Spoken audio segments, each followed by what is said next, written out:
when I went in Uganda, they told me I look Rwandese than Uganda. So I haven't gotten mine, though I will run for the new one because I've invested more. How are we going to fight that situation?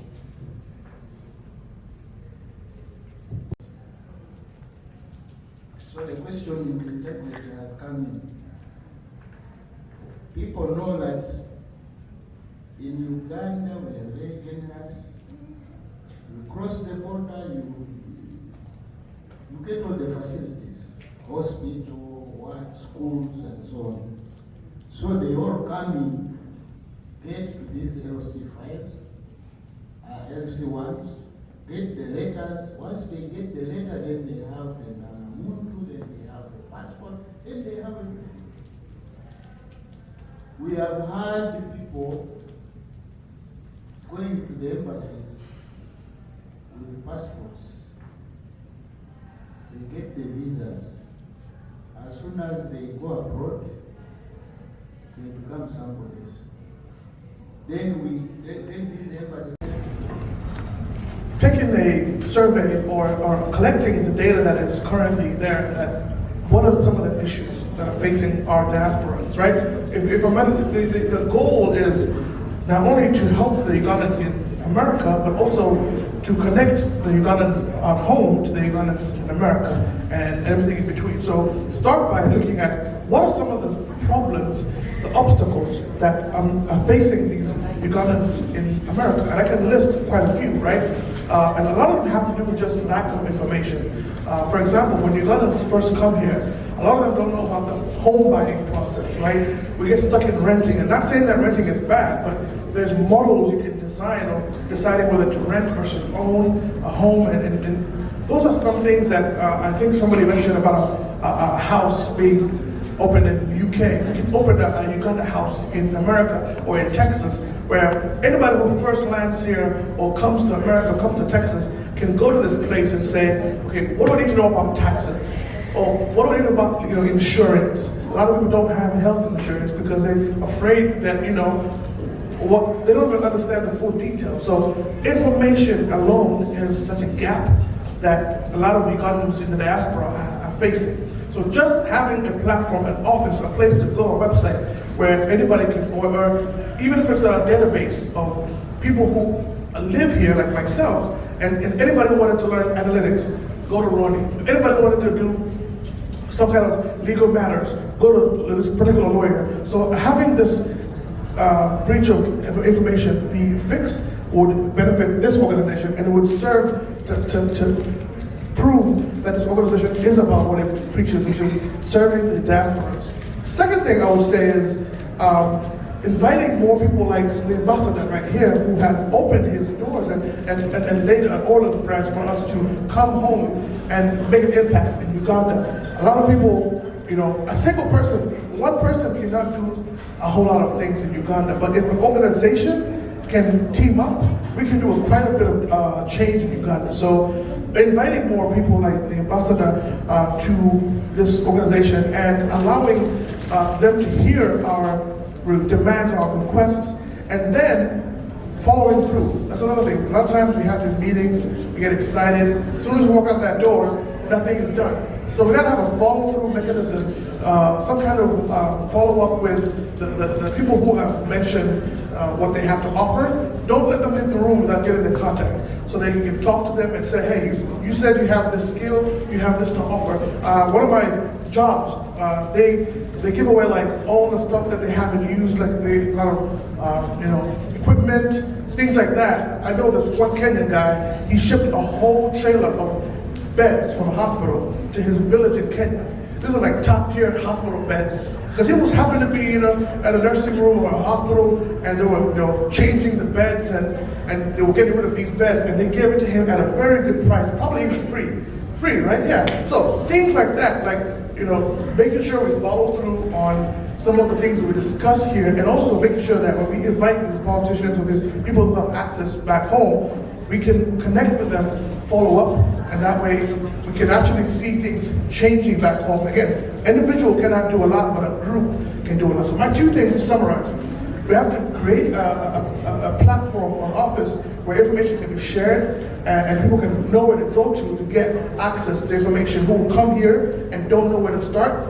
And secondly, let's have a liaison back home and a follow-through system that everything that we talk about, we have a follow-through to make sure that it's being done accountable. Someone mentioned, Ambassador kept mentioning, I don't care, I'm counting how many times he said that accountability, but he mentioned it quite a few times, and I really resonated with that. So those two things, I think, are a good place to start. And yeah, thank you. That was a great answer. Did you have a question? DC leadership, but also to maybe just to send an update to the ambassador. Your pillars are very amazing. Climate change, education. What else do we have here? We have some of these projects that you have moving forward, or should I say the pillars that you stand on. Say for instance, we or an individual has a great, well, technically in our minds, a great idea or project that we would like to bring forth. What would be the first steps on one, securing the fact that our ideas are safe with UADC moving forward? Because let's say I have an idea on climate change that I want to do with Karamoja, but I believe it will be best if I go through UADC, that will have a channel, an opportunity to engage government in these places. How, one, should I make sure that my idea is secure with UADC? Then two, this is more or less like a submission that I had Mwase mentioned here about and about sport, and I'm really just proud to say that in my community here, that I have the opportunity to be a servant leader of. We have two Ugandans who have actually played in the Ugandan basketball league back there. So we just have one that just went, he just finished high school, he's like 16, 17 years old, and he's captain of the team that just won recently in Kigali, and they're going to be playing somewhere else in August. But with that said, Ronnie, I think you mentioned something about a database where we can always all meet, and I think that's a very good idea, a very good submission. It should be in every community in the United States for Uganda. But mine is particularly to UADC. This is a great initiative. First of all, I want to say congratulations, guys, and thank you for having this.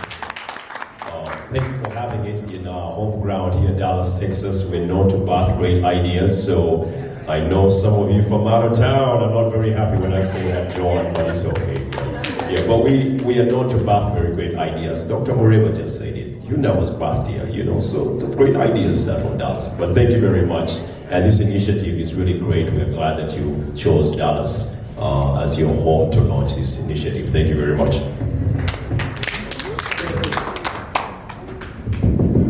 Thank you. That's Daniel, President of UAADFW. Thank you very much, my brother. Responding to your question on how can you trust your idea with UADC?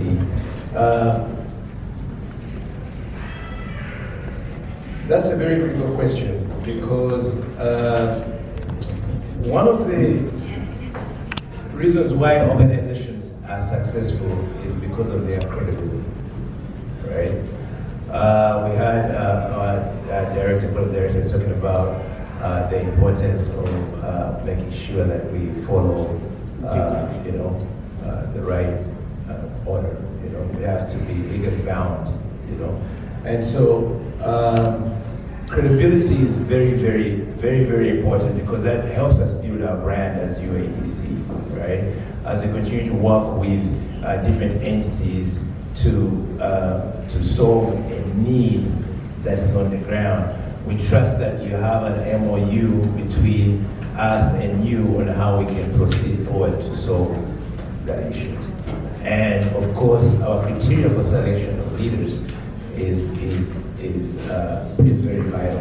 If you look at the kind of leaders that we have surrounded ourselves with, these are people of integrity, people of honesty, who are very honest, and their true passion is in solving the need. So I hope that answers your question, Mr. President.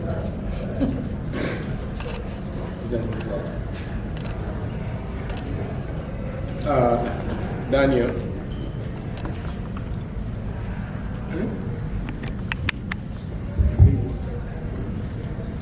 Let me add on what Patrick has said. Actually, when I was explaining how we are organized, we have a board of directors which will be the guardian for our ideas and finding a way of having them funded.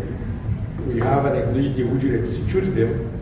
Below the executive, we have got departments each headed by a subject matter expert.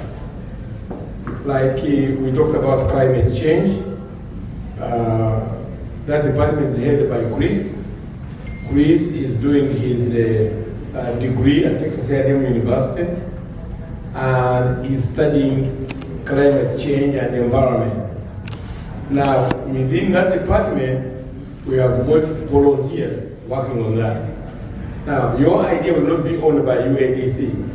UADC is on a channel for writing the grant funding. So, one idea would be for you to be part of the group. So you are one of the people participating in developing that idea because you know where to be served up, okay? And the UADC will facilitate you to be part of the implementers. When let's say we get a grant for 5 million for the project, and say the project management is going to be 30%, you will be part of the people to go and implement that program with the, for the beneficiaries, and we shall have a partner in Uganda to do the actual implementation. Like say, talk about climate change by planting trees. We have to have seedlings. Somebody has got to own the seedling plantation. There has to be a way to go and acquire those seedlings, how you get them. You have to plant them. They have to teach you what to do, how to irrigate them so they can go properly into trees for your home. But you may be, if you came up with the idea, we may have to have you, if you know how to implement it, be one of those. So the idea will always be yours, and you belong to a department headed by a subject matter expert, and you'll be part of the group putting together the material for it to be funded by a foundation. So UADC will never own your idea. Is that good enough? Thank you. DC leadership, but also to maybe just to send an update to the ambassador. Your pillars are very amazing. You know, climate change, education. What else do we have here? We have some of these projects that you have moving forward, or should I say the pillars that you stand on. Say for instance, we or an individual has a great, well, technically in our minds, a great idea or project that we would like to bring forth. What would be the first steps on one, securing the fact that our ideas are safe with UADC moving forward? Because let's say I have an idea on climate change that I want to do with Karamoja, but I believe it will be best if I go through UADC, that will have a channel, an opportunity to engage government in these places. How, one, should I make sure that my idea is secure with UADC? Then two, this is more or less like a submission that I had Mwase mentioned here about and about sport, and I'm really just proud to say that in my community here, that I have the opportunity to, you know, to be a servant leader of. We have 2 Ugandans who have actually played in the Ugandan basketball league back there. So we just have one that just went, he just finished high school, he's like 16, 17 years old, and he's captain of the team that just won recently in Kigali, and they're going to be playing somewhere else in August. But with that said, Ronnie, I think you mentioned something about a database where we can always all meet, and I think that's a very good idea, a very good submission. It should be in every community in the United States for Uganda. But mine is particularly to UADC. This is a great initiative. First of all, I want to say congratulations, guys, and thank you for having this. Thank you for having it in our home ground here in Dallas, Texas. We're known to birth great ideas, so I know some of you from out of town. I'm not very happy when I say that, John, but it's okay. Yeah, but we are known to birth very great ideas. Dr. Moreva just said it. You know, was birthed here, you know, so it's a great idea stuff from Dallas. But thank you very much. And this initiative is really great. We're glad that you chose Dallas as your home to launch this initiative. Thank you very much.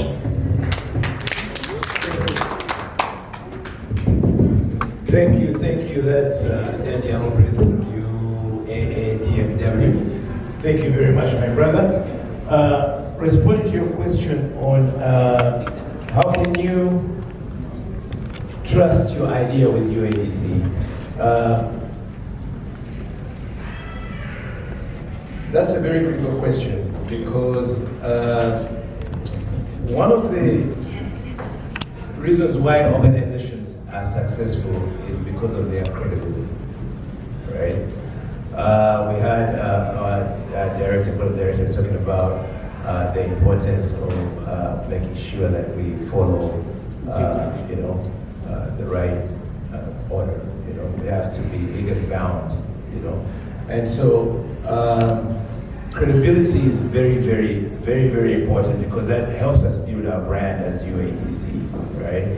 As we continue to work with different entities to solve a need that is on the ground. We trust that you have an MOU between us and you on how we can proceed forward to solve that issue.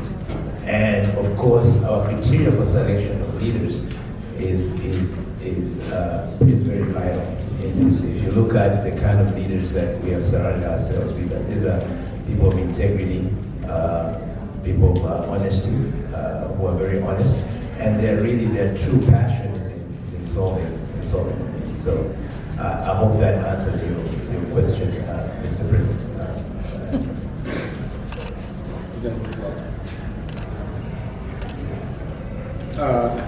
Daniel.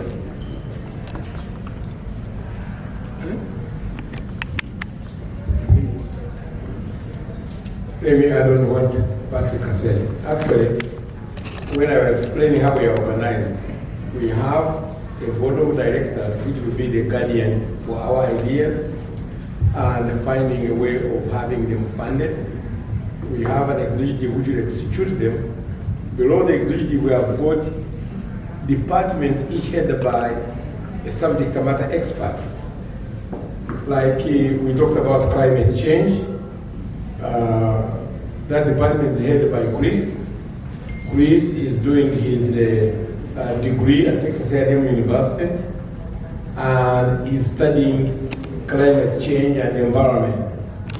Now, within that department, we have got volunteers working on that. Now, your idea will not be owned by UADC. UADC is on a channel for writing the grant funding. So, one idea would be for you to be part of the group. So you are one of the people participating in developing that idea because you know where it to be served up, okay? And the UADC will facilitate you to be part of the implementers.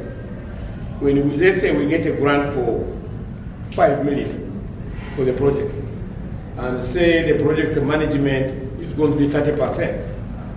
You'll be part of the people to go and implement that program with for the beneficiaries, and we shall have a partner in Uganda to do the actual implementation. Like say, talk about climate change by planting trees.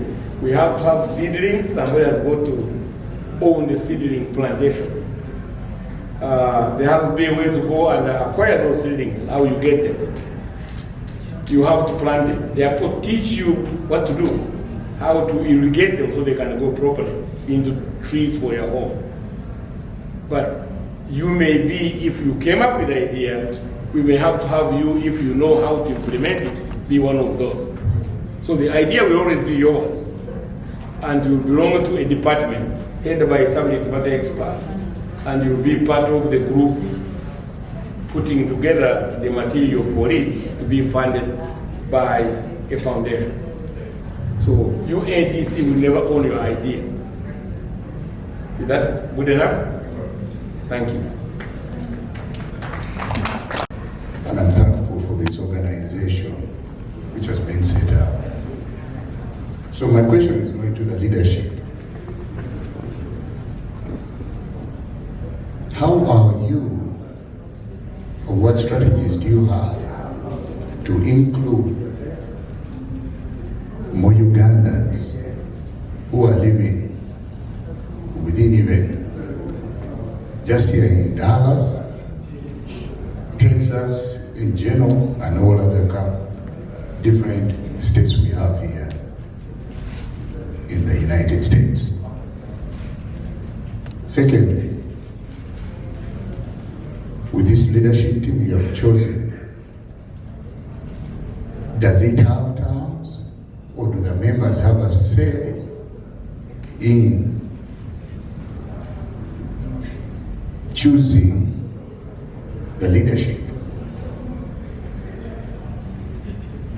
And if it's on a term basis, how many years do you serve as a president or any other member of the leadership team? Thank you very much. And I'm really happy for having invited me here.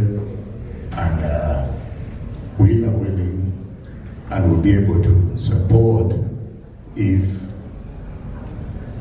as you said, integrity and leadership skills are displayed by the leadership team. Thank you, sir. Not nationalities, but different tribes, different Ugandans coming together. And we all, I feel like we all want the same thing. I have a feeling we're all about the same goal, which is we're writing our story together. So I think if we all have the same agenda, it's easy for us to reach out to people and have them come on board.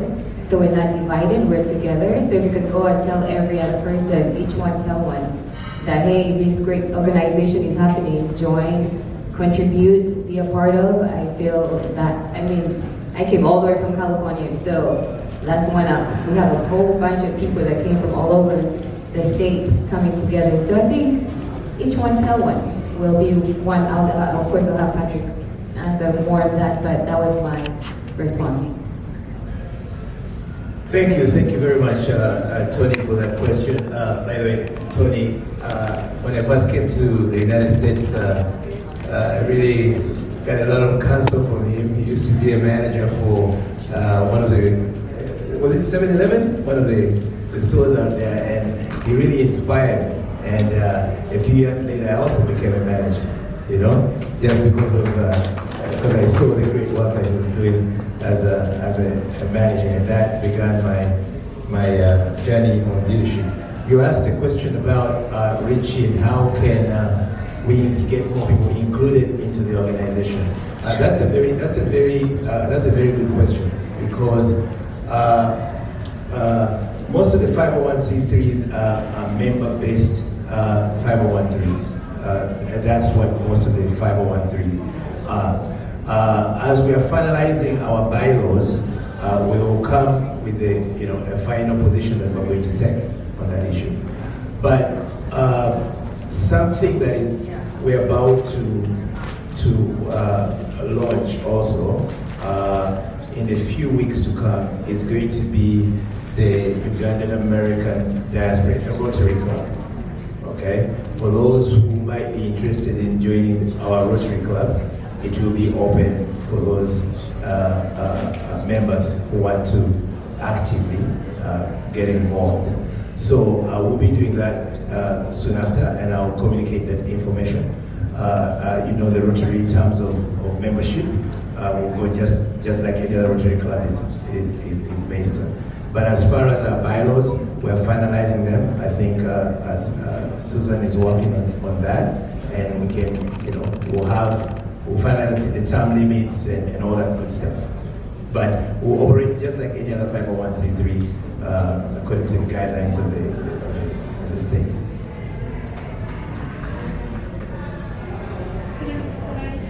I have a question. Thank you. The tough questions that people sometimes are thinking and they don't want to bring up. So that was good, and I appreciate that. I also wanted to say, because of the level of seriousness of your voice, I'm very serious about this. I'm a little concerned that you may have some concerns, and I don't know what those are about, but if you do, I think you should chat with the board about whatever is on your mind. I mean, not everything is always for a big group, but I want you to know that you're heard, and you may have some things that you want to share or more questions that you'd like to ask. And we spoke earlier that there will be a formal complaint process, and I don't feel like you're complaining, but I think you have some things on your mind that are relevant and timely, since people are working on the bylaws and making decisions for the group. And that always starts at the top, and it's better to talk about it when it's in process rather than later and people are trying to change it. So that's all. And I'll just say something real quick about it. Sure. How are we going to reach out to the different community members to join us? Because me and you, actually, we know we over almost, Juliana can testify, we over 2,000 people, Ugandans here in the Dallas Fort Worth community. So going forward, I would love to see us being in a much bigger room, yeah? Because of all these 2,000 people just within the Dallas community. I'm not talking about Houston, which is our next door neighbor, So that was what I wanted to find out. What are the strategies of trying to get all these people aboard or buying into this idea that we have started up something which is for their own good. So that's the only clarification I need to make. And thank you for. So there are people that will step forward and take the lead on certain things, but don't let that keep you from having your voice be heard. But I also ask that you be open-minded and understand that the people that are stepping forward are doing their very best to represent everyone's best interests.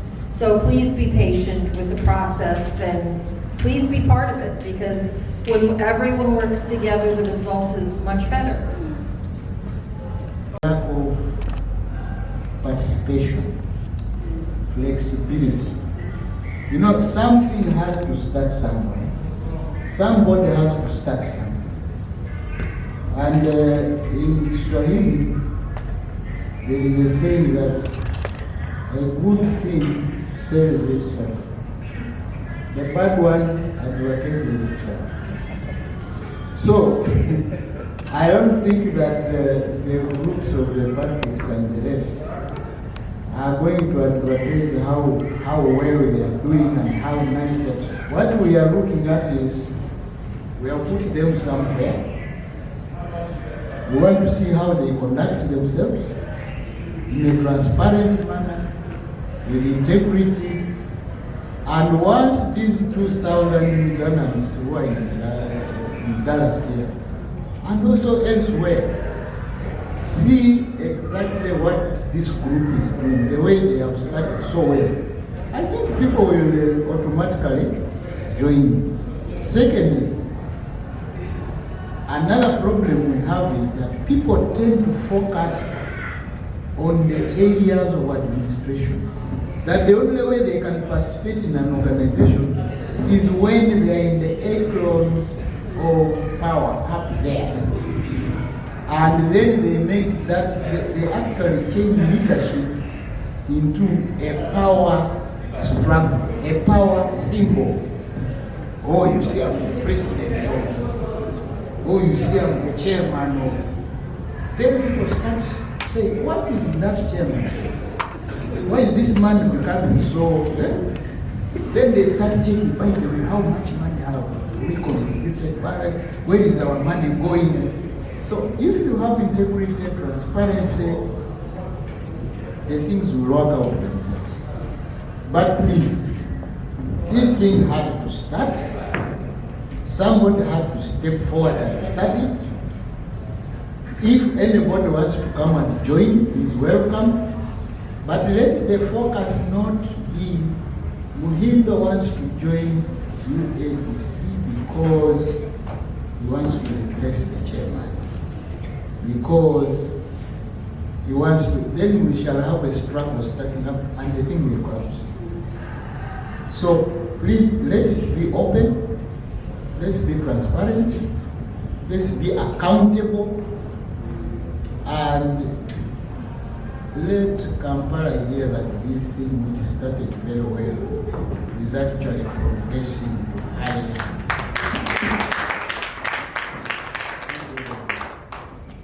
Thank you. Okay, she has it. What is as long as you, I just want to say something. Trust me, I have worked with so many personalities.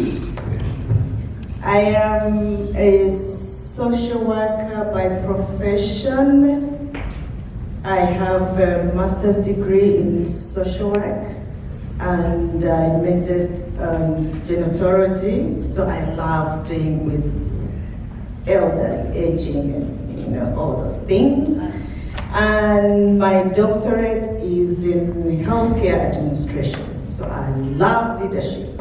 Amen. That's why some of these people call me the woman of integrity. The master B is here, so honorable.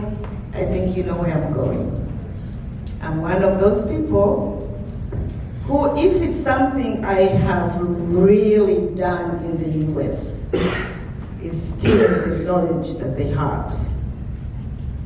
So when it comes to leadership, when it comes to doing things the right way,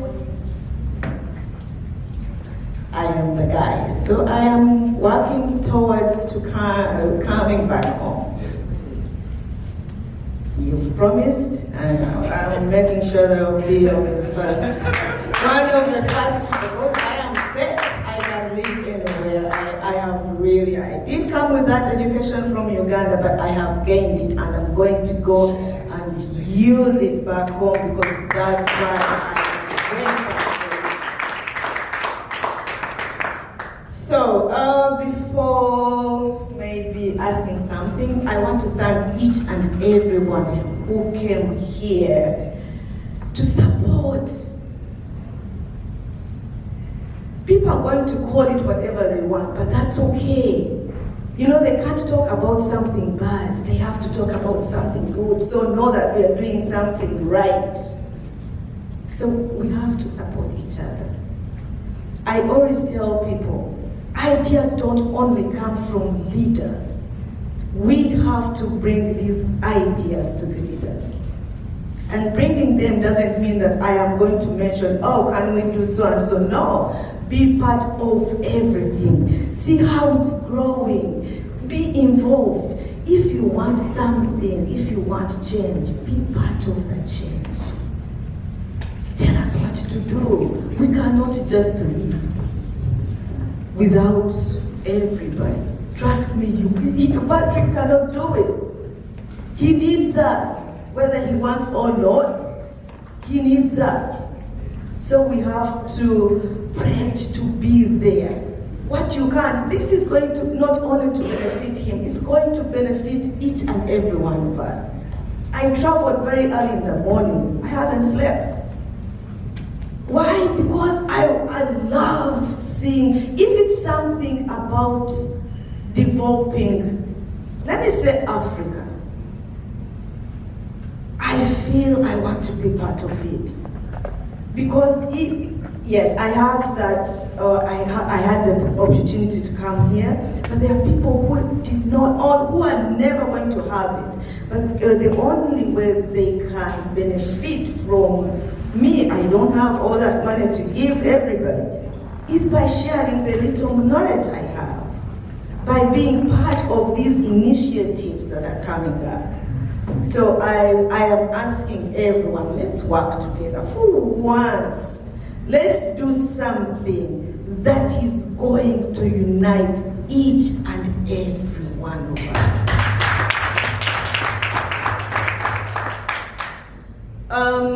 So if I may go back to my question. All right, I have learned that you're still working on the bylaws, also constitution and stuff. I know an organization organization, this is a membership organization. Are they going to be, is there any membership fee that is proposed, or how are members going to be members of the organization? Do we have a register that where people are signing up to be members? How are you going to know who is part of this? Because of course we have to have, much as we want everyone to come in, but we have to be organized. We have to know who is part of this organization. Another thing, consistency. We just launched this. Yes, a lot. We don't need the 2,000 people yet for launching. We don't. But we will need them in the future. How often have you planned to have, when are we going to have the General Assembly for everyone? But having a General Assembly, we need to know who our members are. So some strategies, we need to have some strategies of being organized. And you've talked about a Rotary group that is coming up in a few weeks. Don't you think that that's a lot to take, well, too soon to take up something as big as Rotary before this takes up?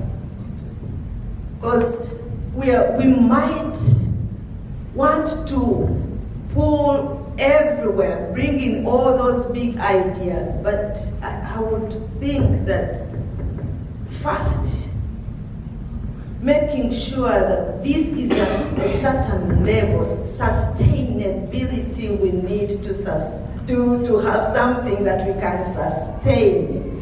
We don't want to introduce something else before this one has not yet taken up. So I think we should relook at our strategies of introducing programs. Programs are good, but once you bring on too many programs, you might fail somewhere to complete any of them. So, yeah, that's my submission. Are there questions? No. It's my submission, like a contribution for now. You all have my number. You know you can call on me anytime. We've talked many times, Honorable. So you know my number is still open.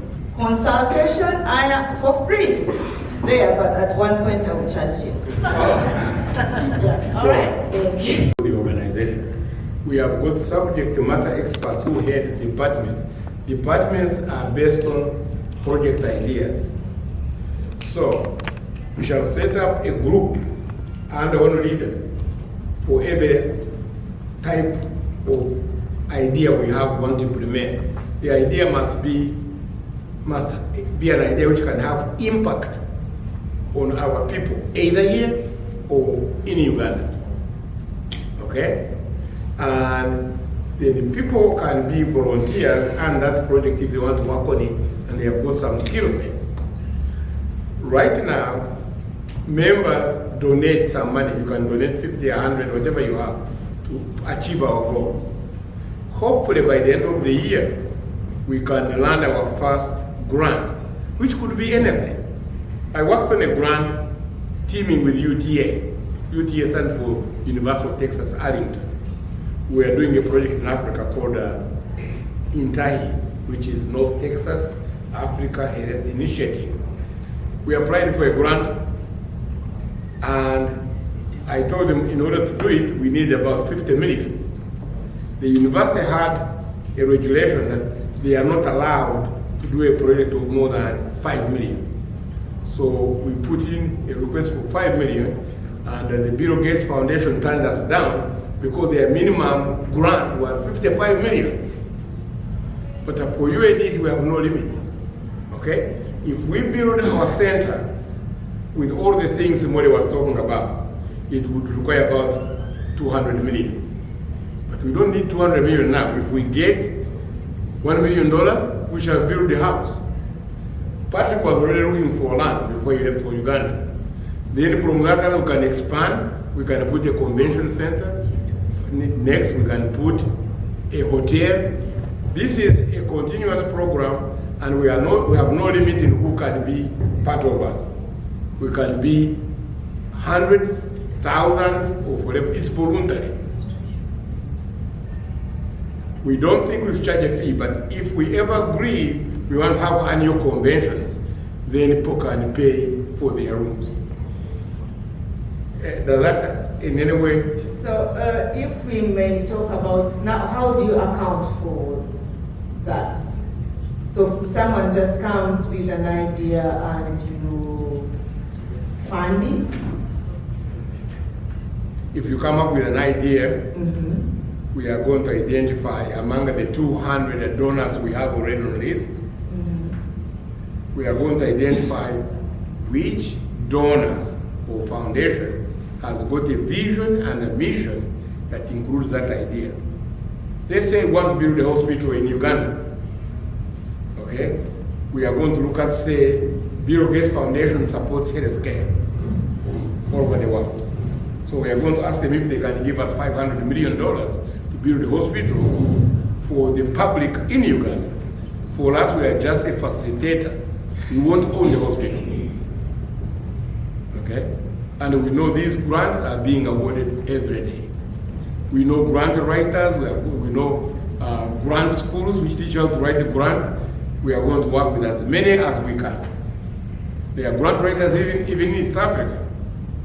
You came with Mori. Mori's sister is a grant writer. Did you know that? Yeah, she's a grant writer. You know? I've been talking to a company called Grant Re, headed by a woman, and they will help you write a grant of any amount. You can even write a grant for $1 billion. If it makes sense, they will fund it. Here or there. Like now, if you come up with an invention and you can design a pacemaker which can be put on a body like a diabetes receiver, you'll get a grant from the government. And the grant donors are individuals, they are foundations, they are even government agencies, they are cities, they are even towns. Like here, you can get a grant from us, from the state, all those are available. About athletics, but I would like for our honorable to take a message back on athletics, is that athletes are soft diplomacy for the country. So I think anytime we have athletes from Uganda that are out here, our expectation is that they should always be promoted and always be supported. Anything that the country can do to support those athletes would be amazing. And to that note, I'd like for all of us to cheer for Ronald Rugumayo. He's a golfer right now, and he's playing on a DP tour in Europe, but he's the first Ugandan to ever make a cut.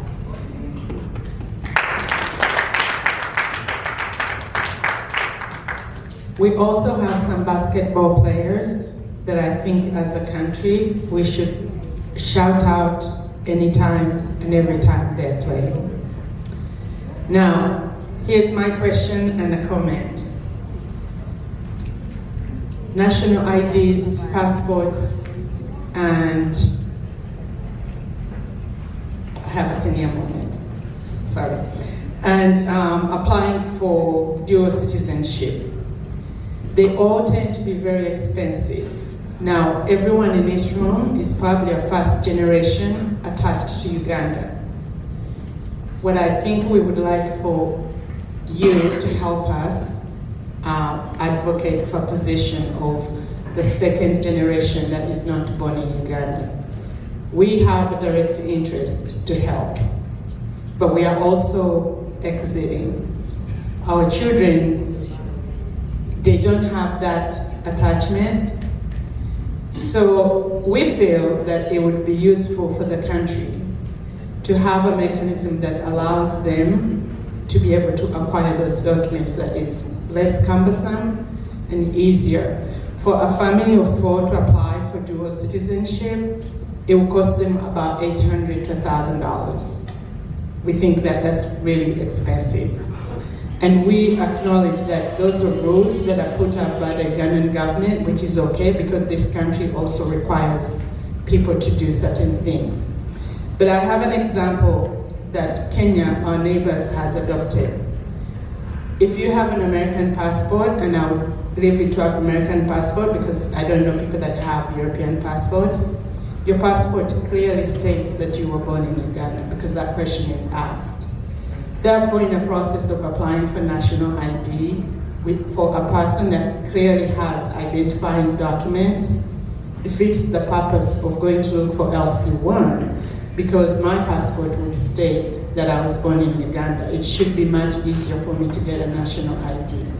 It is also in the interest of our country for us to acquire those documents because then we can repatriate our assets in terms of money and skills to the country that we feel we should be able to help. So I'm wondering how those endeavors could be facilitated and helped, because I think that's the number one thing that we all struggle with is looking for someone who knows someone who needs 50,000 and another one who needs 50,000 just to get a national ID. Thank you.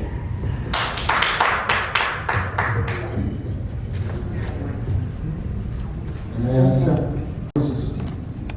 Because people are being impersonated. The moment you cross this, you cross the Atlantic and come here, we don't know how you came here. We can't ascertain whether what you told the Americans for the sake of your personal survival was true or not.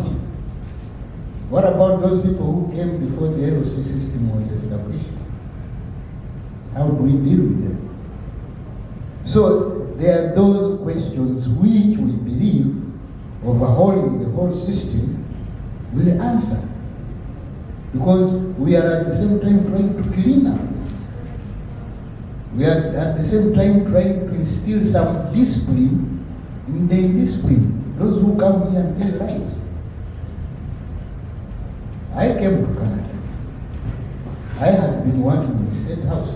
I left, came to Canada, went back to school, but I didn't have to tell anybody that I was fearing 7 and all this because I had been working there.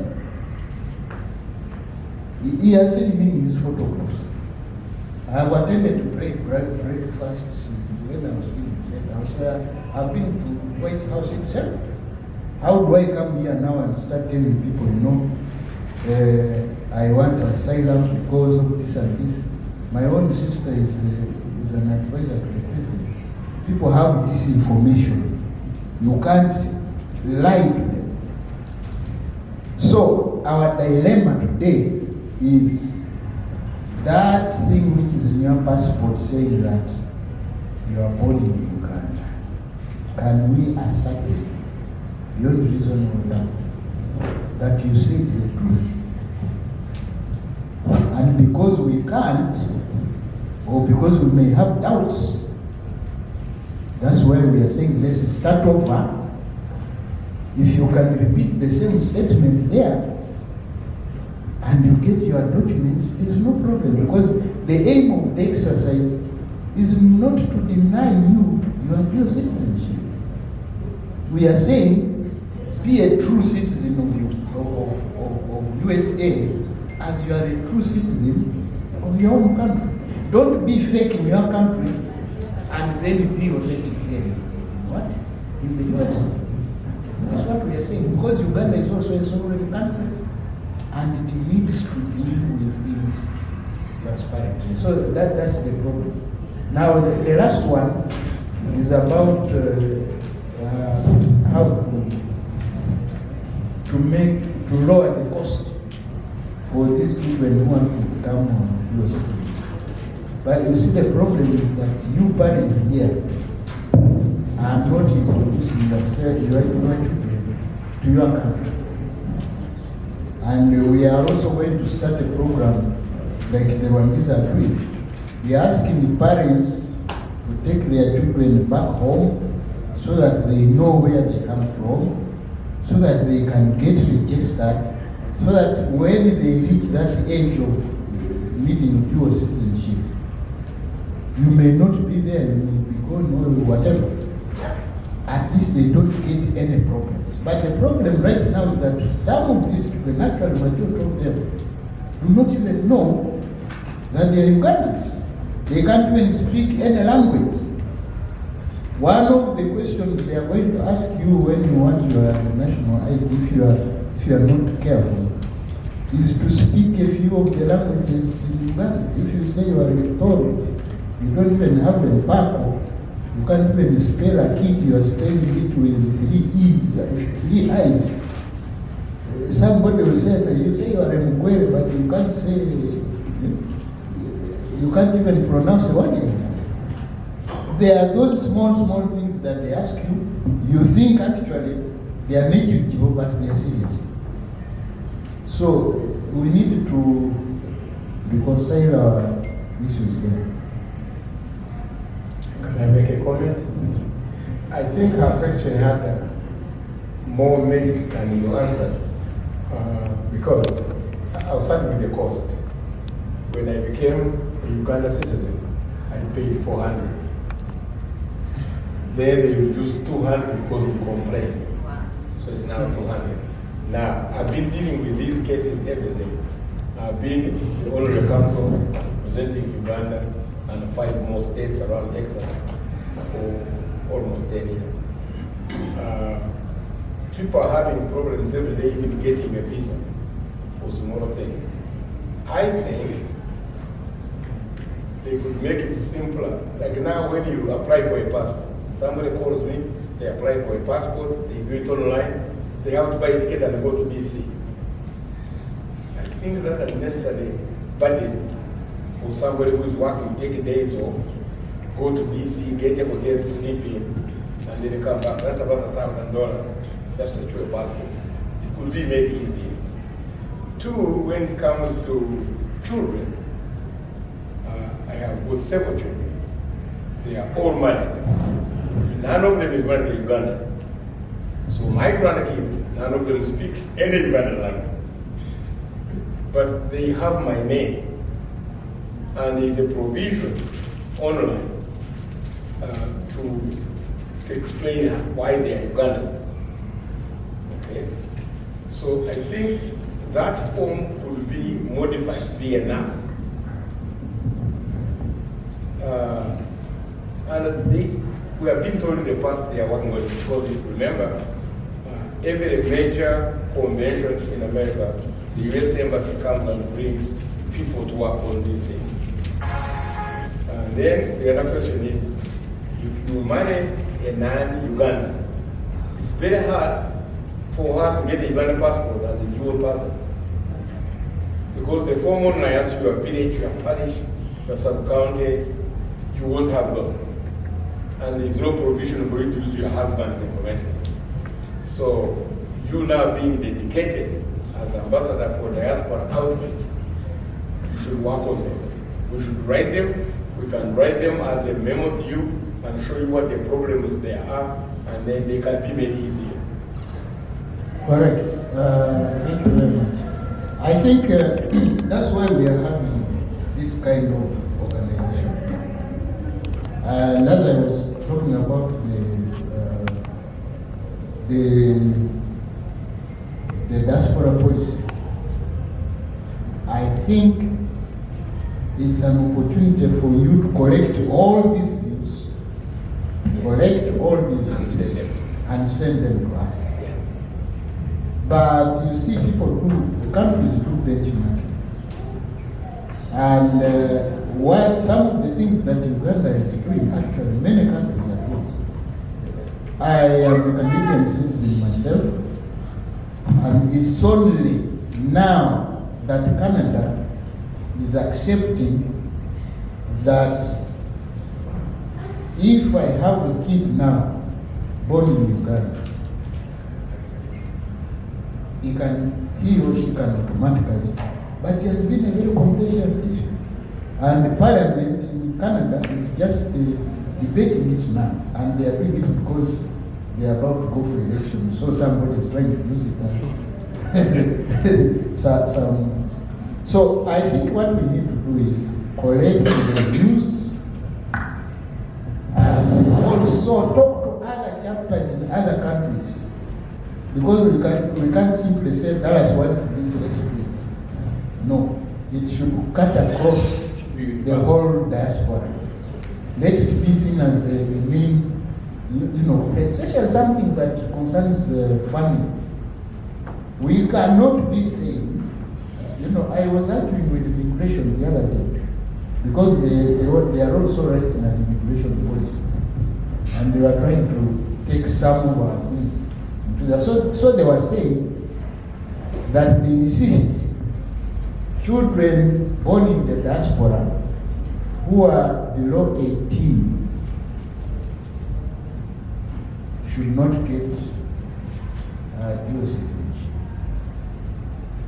Now for me that was really very serious because I was saying all of us work for our families, right? You are not going to tell me that I become a Ugandan citizen, dual citizen, and when I go back home, I want to take my children and wife. They have to ask for visas.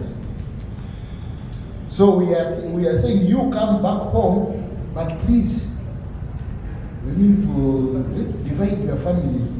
Select those who are Ugandans, leave them there. Those who are not Ugandans, leave them there. Ugandans come with them. It can't work.